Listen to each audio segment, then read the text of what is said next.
Welcome to Off the Record, talking real estate with Joe and Makayla. If you're interested in the Portland, Oregon real estate market and want the unvarnished inside scoop, you've come to the right place. Thanks for giving us a listen. Okay, welcome everyone. Thanks for joining the show. This is Off the Record with Joe and Makayla. Makayla Mast, how are you? I'm so good. How are you, Joe? I am just Jim Dandy, as they say back in my home state of Indiana. I love it. Yeah. This is we're recording this in the morning, which is not normal for us at all. So post a little espresso. I don't know if that's good or bad. We'll see where it takes us. That's great.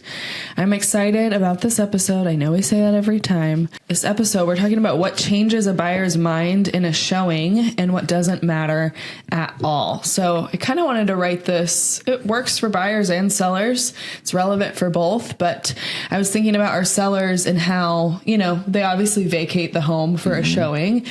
Sometimes we're there when the home is being showed. Sometimes we're not, but we have a lot of experience, obviously, touring buyers, and sellers always want to know what conversations are being had, what is the raw feedback. And I just wanted to give a little inside scoop to the conversations that we have in the home. No, I think this is a great one. I've actually been having a lot of conversations with some of our home sellers right now about how to get their homes ready. And it's so crazy because some people are like, yeah, got it. Clear everything out, make it look as open canvas, blank canvas as possible. And then other folks are like, what should I do with the toaster? What should I do with that? Everyone has their own kind of understanding and their ability to kind of figure out what works and what doesn't.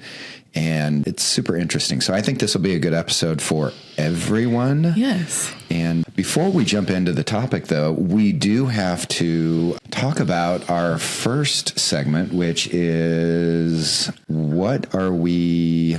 Our off-the-record moment. That's right. Right. I always forget what it's called. That's okay. Because when we talk about it, we just call it our bug. What is bugging us this week? But it can be anything real estate or not real estate related. It can be just an off the record moment, something we want to share with the people that's going on in our lives. Yeah.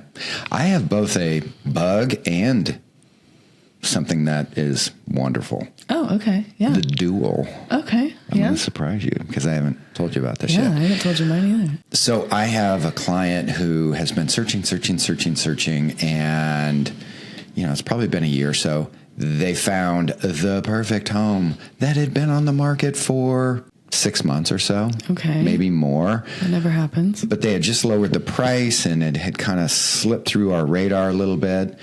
By the time we got there, there were 3 offers on it. And it wasn't like the price change had happened just recently. So weird. It seems to always work out that way. I know. That bugs. Yeah. Because why? Right? This home had been on the market forever. Now, conversely, so that bugs me. But conversely, when it happens with one of our listings, I'm extremely happy. Oh, yeah. It's like, sit back and enjoy this. Here we go. Yes, and we also recently had a property that we've had on the market for over a year and had not actually done a price reduction in quite a while. And all of a sudden, multiple offers, 2 people. Hey, we're interested in this place. Do you have any other action? It's like, yeah, actually, I just finished texting someone that asked me the same thing. It's totally weird. I know. Wait, I don't even know which property you're talking about. Is it the one way out there? It is the one way out there. Yeah. And at first the other agent's like, I don't, I could tell. She was like, yeah. Whatever. Yeah, because that is a tactic that a lot of other brokers use, and it's annoying. It is annoying. Oh, we've got multiple. We got a lot of other interest. And you're like, yeah, you've been on the market for a year. I don't think so. And I'm sure that's what she was thinking. And I was like, I had to send her a text just saying, hey, I know this sounds weird, but it's truthful. I'm not trying to, boondoggle you here or anything.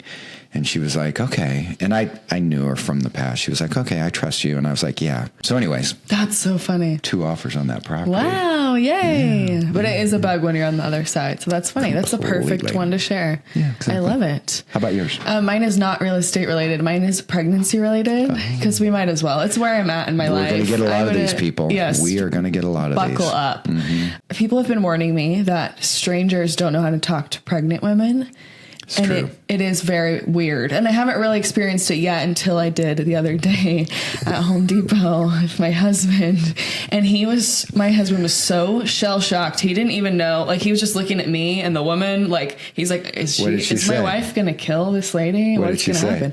So we're standing there going about our business, looking at whatever we're looking at. And she comes up, this old woman comes up right behind us, which already bugs me. Store etiquette, I'm big on it. She was, not abiding by the rules. Right. And I turned to my side and she screams, like shrieks, "You're pregnant!" Like she knows me. "You're pregnant! You're pregnant!" Oh, I didn't see her. I'm sorry. I would have backed up. She was just so weird. And I was just standing there smiling, looking at her. And she goes, "How far along are you?" And I go, "I'm like 28 weeks." And she goes, "That's it?" Oh my gosh. Yeah. Okay, there it is. There's strike one. I was like, come on, woman. It's just not the nicest thing to say. Whatever. Good thing I don't feel a way about it. Then she goes, she keeps talking for like 5 minutes about her own pregnancy. We're like, shut up. And she goes, "Well, you have a couple hot months ahead of you, don't you?" Geez. I was just like, really? And usually I'm very patient and I just smile and wave. But I said, "Wow, you've really said all the right things." You've said a lot. And then I just backed away slowly. And Jacob was like, do I walk with my wife or do I keep talking to this What do I do with this? It was so funny. It was so funny.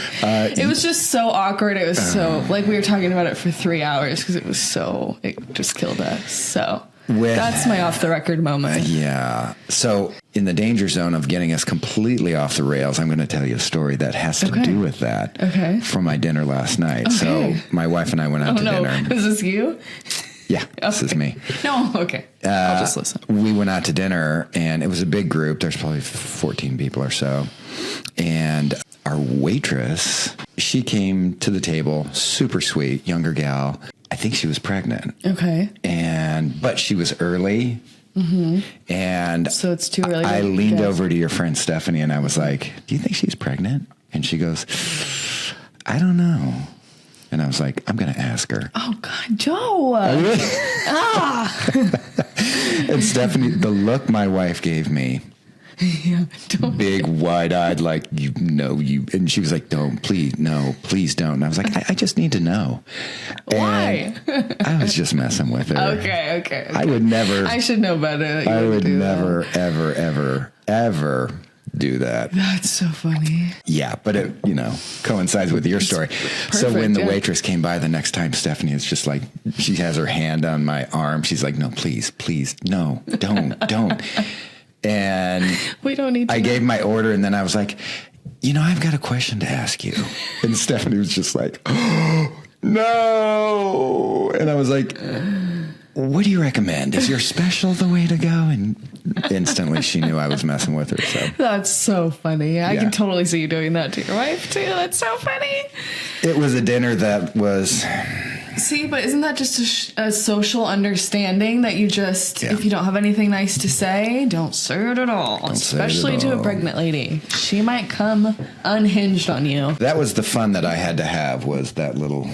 I love it. Okay, with that, let's get to real estate, Makayla. Yes. Let's just bear down. Okay. Bear down and get to the real estate. Okay, so when we have a showing with a buyer, I'm going to kind of talk it through that perspective. Sure.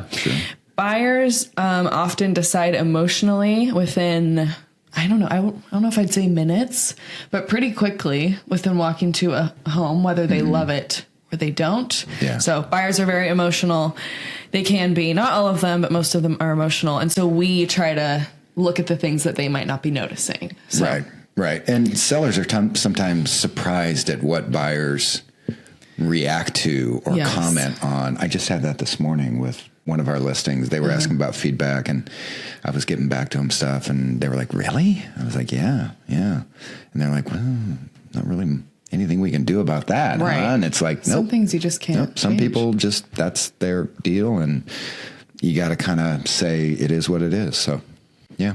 Okay, so what does change a buyer's mind? I think upon entering the house, I mean, throughout the house is always important as well, but if you can make the home light, bright, and smell good, that is like a triple threat.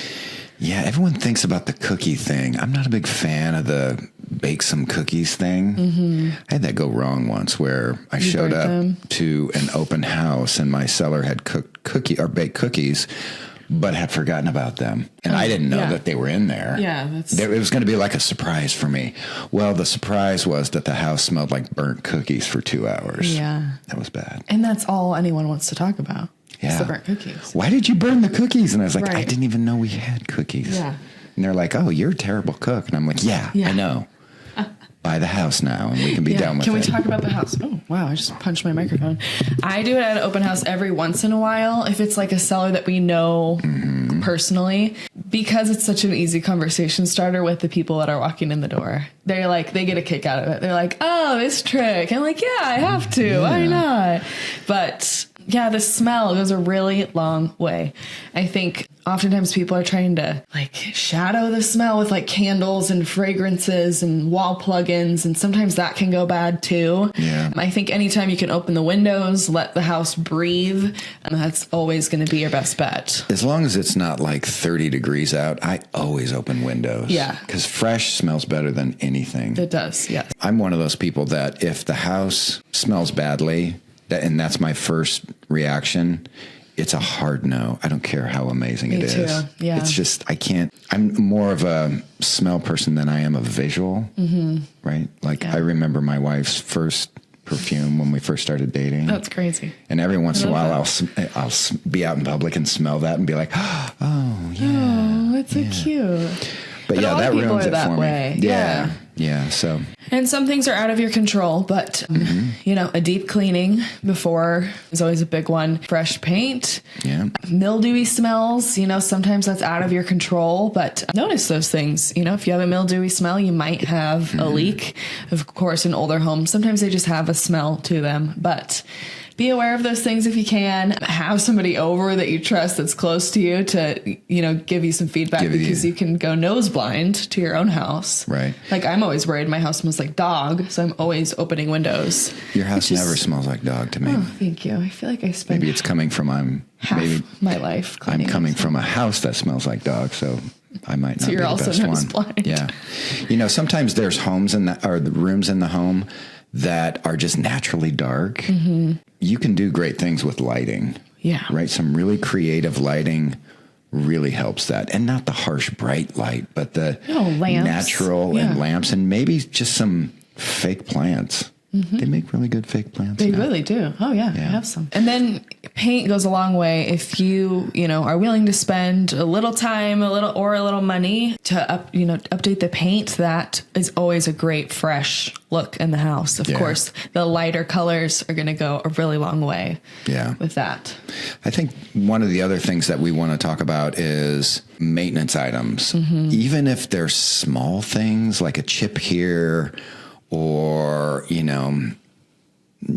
don't have to get into every single detail, but the little things add up for people. And a majority of the buyers out there right now want to, if they're paying top dollar, they're going to move forward with a home. They don't want to have to do anything. Right. And it's more so that way than I've ever seen it in the last 30 years. Some little things, okay. But when you have dirt marks here or scratches there or just things that could easily be taken care of that aren't, those add up in a buyer's mind. And all of a sudden it's like, they just kind of feel like, are they making an effort? If they're not making an effort with the smaller things like this, then what are the bigger things? What are the bigger things that they're not taking care of? Right. And we'll talk about this in a minute, but as a buyer goes through any deferred maintenance, they're just kind of adding that up in their head. And it's, buyers unfortunately aren't great at articulating what it actually costs to fix something. Right. So they're always rounding extremely high. You know, sometimes by the time we get through a house, they're like, this place needs $80,000 worth of work. And you're like, well, that's not the case. But that unknown, that uncertainty is not a good spot for a buyer to be in. For sure. Okay. You know, and one last little thing on the cleanliness. The cost incurred for a deep house cleaning. How much does it cost now? Depends on the size of the house, obviously, but I would say for an average 2,500 square foot home, you're looking what, $500-$600? Yeah, sometimes as low as $400. Yeah, $400 to $600, something like that. That cost to get that deep cleaning is so worth it. It is. So worth it. Because they're just seeing things that you might not be seeing. And especially windows. Yes. I mean, when someone goes to a window and they're like, can't completely see through because it's dirty, it's like, oh, okay. And that helps with the light. That is so important, bringing that light in. That's always a conversation we have with sellers, is the window cleaning, because they just forget about it. I get it. Maybe your drapes were closed all winter long and you weren't paying attention. But that goes a really long way. Yeah. Let's talk about deferred maintenance a little bit. The big ones, roof, furnace, HVAC, all that. Yeah. So when we're standing in a house, buyer often asks, how old is the roof? How old, are these bigger ticket items that, again, they're worried about paying for down the line. If we can confidently give them information, it always goes better. So maybe your roof isn't brand new. Maybe it's not 5 years old. That's okay. But maybe you've had it cleaned recently. Or maybe if you know that it's at the end of its life, we get some bids for you before we list the property. That way we can have a proactive conversation with buyers instead of them just making that tally in their head, like, oh, that's $50,000. I can't afford that. I have to write this house off completely. So having a plan, maybe we decide that that's something you'll take care of upon an acceptable offer. Giving some conversation starters around those items are everything. And it's always a good thing to, even if you have an older roof or the HVAC's a little bit older, my recommendation is always to get a bid. Let's see what it's going to cost to replace that, because guaranteed whatever price it comes in at is probably much lower than what a buyer has in their head. Yes. They're not pricing these things usually. I mean, some of them are, have sold their home and have had dealt with that, or previous homeowners or whatever, and they kind of have but they don't deal with it as much as we do.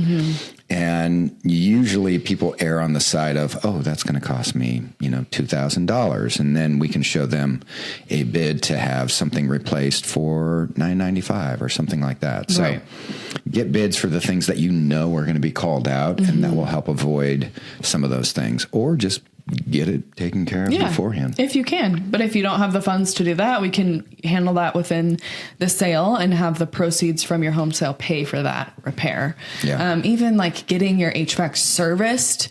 If it's older, if it's newer, you should always get your HVAC serviced if you can. But just having some information around it, like I said, will go a really long way. Yeah.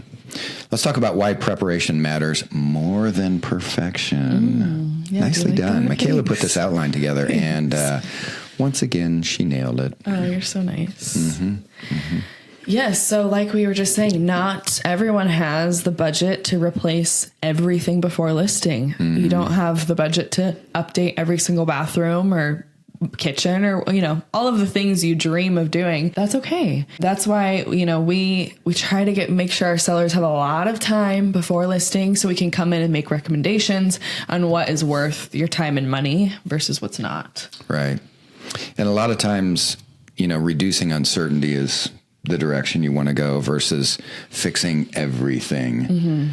You want to be able to just kind of ease people's minds, let them feel comfortable about the home, let them settle into them seeing themselves in the home rather than them seeing themselves paying for a bunch of stuff to make the home what they want. Exactly. Yeah. And it's kind of hard because every home is different. I wish we could just give a punch list right here, do X, Y, and Z, and it'll sell better, but that's not really how it works.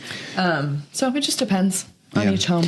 And sometimes like a roof, that can be 15 to 20 grand or more, depending on what kind of roof, what kind of house you have. And you're not going to probably do that before selling. But one easy way to just take that off the list for people is to say, have your broker say seller is willing to replace roof with acceptable offer.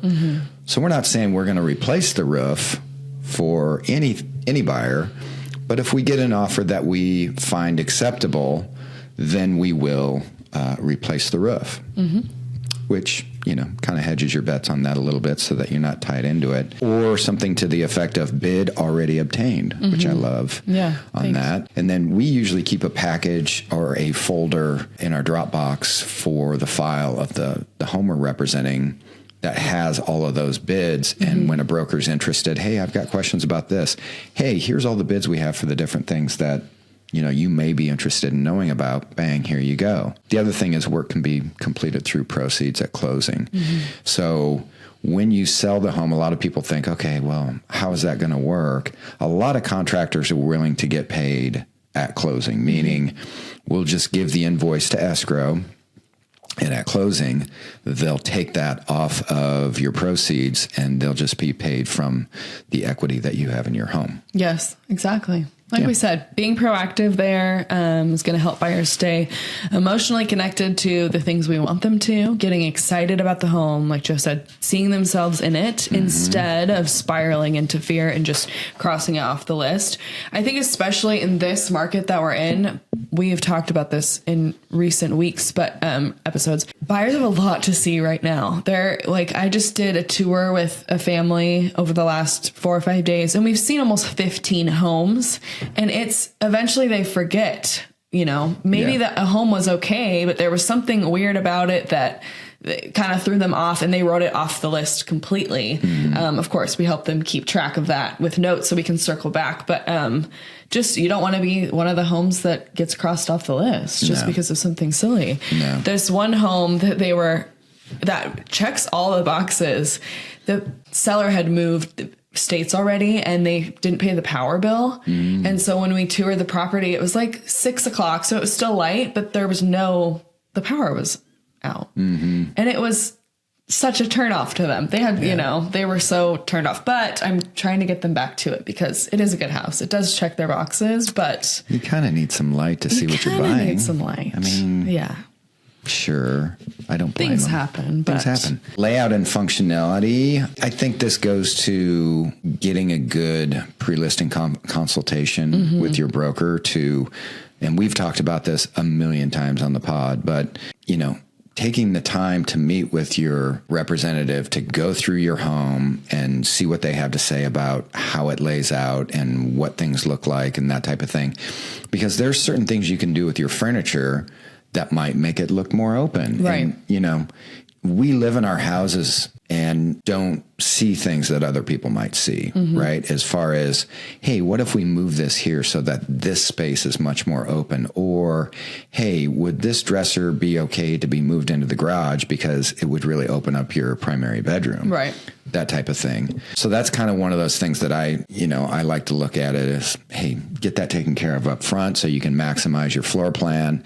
And sometimes an awkward layout is tough to overcome, but there's things you can do. Right. There are things you can do. Yeah. Well said. I like that. The other thing, noise and surroundings. So kind of like the layout, a lot of it's out of your control, but buyers are paying attention to things like busy roads, power lines, neighborhood condition, privacy that can shift their interest very quickly. Things like privacy, there's a lot you can do there. Maybe you have a lot that is just laid out differently and you have a lot of neighbors that look into your yard. Maybe you plant arborvitae or do some kind of green wall. Those are more things that you do. Or get a bid for those. Yeah, earlier, when you're still enjoying the home, hopefully. But things like that. And you always say, like, to a seller, if, notice how you feel in the home and the surroundings. If there's something you would enjoy changing, a buyer is going to enjoy that too. So it's probably worth your dollar. Right. One of the things I go back to is we ask our clients to do a letter called What I Love About the Home, or What I Love About Living Here, I think is what we call it. And, going through And when you originally bought the home, I remember in high school, there was a home that we lived in that was right next to I-5. Oh. I mean, it was close. And I swear, after the first week, I didn't even notice it. Yeah. It was like the ocean. It is amazing how quickly you drown that noise It just out. wasn't an issue. And, you know, same thing when you're writing out that letter of these are the things that I love. Also, you know, hey, at first we were concerned about this, but it turned out to be not an issue because it's just part of, you know, the buzz of what's going on in our neighborhood and this and that. Yeah. So, I mean, there's ways of approaching different noise issues or surrounding issues or whatever. Absolutely. The other side of it is, if you're a buyer and you're looking to buy a home, you should know that some people may not like being right next to I-5. Right. It may reduce your buyer pool, which may reduce the cost that you get it. So make sure you buy it at the right price. Absolutely. Yeah. Yeah. This kind of goes back to the light thing we were talking about, but the temperature and comfort during the showings can go a really long way. You know, if you've vacated the property and you're leaving it to your broker to, watch over, make sure you have some kind of setting on your thermostat that, is at a normal temperature, because especially as the summer months creep up on us, you don't want it to be scalding hot in there. That's not going to represent the property in the best way. So. Yeah. I was at a house not too long ago that was staged. It was staged, but also they had music, which is a weird combo. Love it. And the music was very generic, soft, jazzy, but not annoying. And it was a really, really nice touch. I like that. And it instantly was like relaxing, and it was like, okay, this place has got a good vibe, right? I like it. Yeah. So, smells, music, light, all of it plays into what people see and experience while they're at your home. So, yeah. The more welcoming you can make the home feel, the better. Yeah, for sure. Okay, so those are a lot of the things that maybe you know and maybe a few things you didn't know. But let's talk about what doesn't matter nearly as much as what a lot of homeowners think when it comes to showing a home. So lead us off, Mac. Well, when you're selling a property, we watch people do this all the time. They get in a tailspin. It's overwhelming. There's a lot to consider, a lot to do. And sometimes people obsess over the funniest things, and we're able to say, hey, don't worry about XYZ. This is one of those things. Having full closets, drawers, garages, cabinets is not going to be a deal breaker for a buyer. Of course, if it's like spilling out and you can't see the space, maybe that's a problem. But buyers understand that you're trying to present the home in the best way, and you got to put stuff somewhere. So tuck it where you need to, and don't stress about those closets. Yeah, especially the garage. Yeah. So many people we talk to are like, oh, I got to get the garage all, looking good and everything. And I was like, well, where are you going to put all the stuff from your house? Right. Well, we could get a pod or a storage unit. I said, you got a storage unit attached to your house. Yeah. It's called your garage. No one cares. In 30 years, I've not had any, client that we're looking at a home look at the garage and go, I love the house, but this garage is a mess. Yeah. Doesn't happen. No, it does not happen. No. Use that as your staging area with boxes and with all the stuff that you want to get out of the house so that your house looks presentable for someone to picture themselves living in it. Yes. Yeah. Exactly. Sometimes sellers get a little self-conscious about maybe having older furniture or an older style. We don't want you to completely remove all your furniture, like Joe just said, and put it in a pod or storage and then have to refurnish the house or have it staged. That is an extreme amount of time, money, and effort that we can avoid. So I think if we can come in and kind of help you stage the home, maybe just move some things around, that goes a really long way. But please don't worry about refurnishing your house. That's crazy.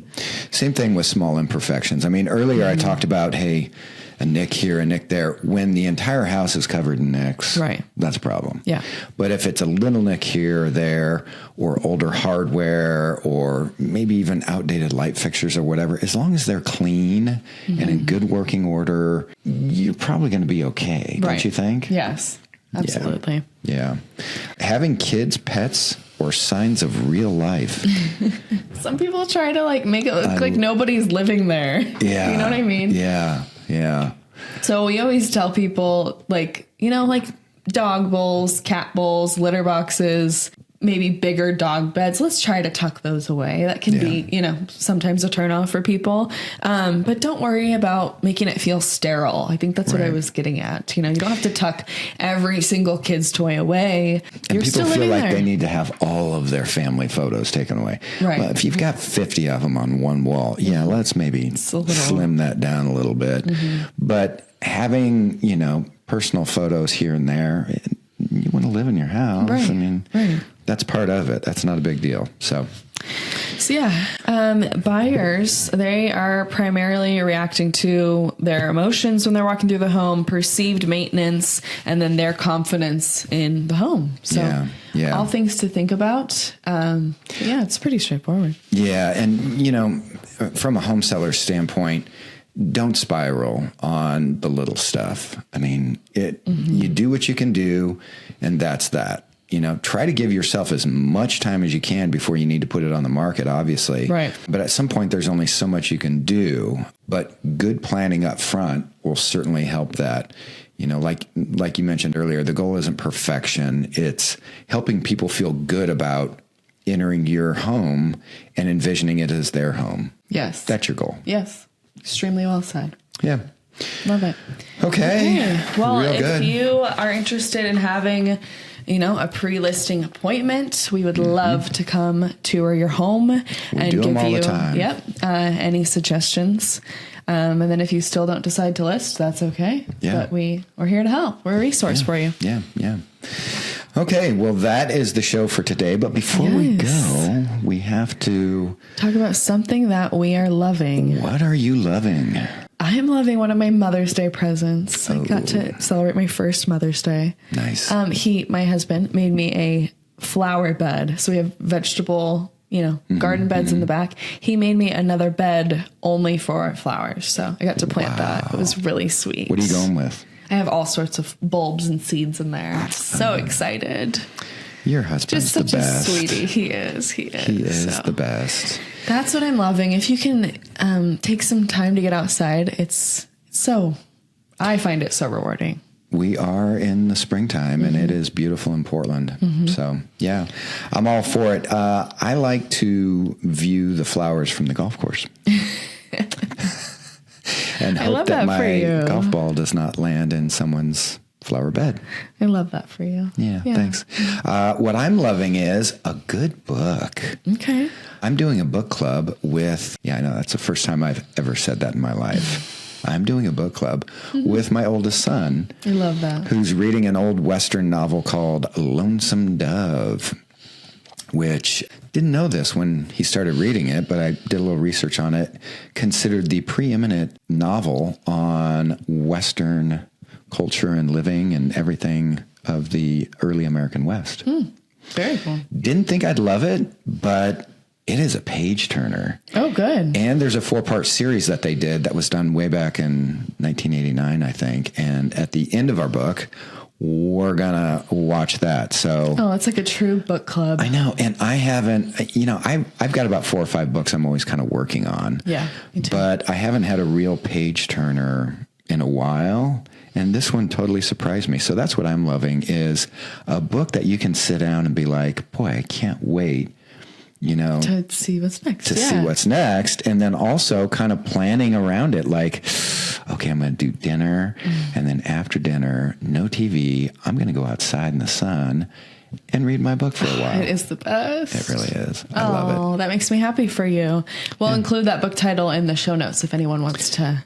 It's fantastic. Get on that. Yeah. It's 1,000+ pages though. So it's. Yeah, that's more than I can chew, but. It's a big one. Well, I think you could do it. Yeah. I don't know. Yeah. It's got me talking like all Western at home. Yeah. Yeah. Nick and I threw out some lingo. Those darn cows and those dadgummit dogs again. That's so funny. Yeah, it's fun. You can see you guys doing that. It's fun. Okay. Well, thank you so much for listening. As always, if there's anything we can do to help, don't hesitate to reach out. We have a lot of great resources out there for you. Our website, liveportland.com, is kind of our hub. We have our podcast there, listings, search for homes, all sorts of good stuff. Check it out. Guides, how-tos, podcast, shorts, reels. Yes. You can find us on YouTube. Yeah, you can find us everywhere. Yeah. We're everywhere. Okay. Well, all right, guys. Thank you so listening. much. Really appreciate it. Have a great day. See you next time. Bye. Bye. Thanks for joining us today. If you're interested in finding out more about Joe, myself, or the Live Portland team, you can go to liveportland.com. Thanks for giving us a listen, and see you next time on the Off the Record podcast.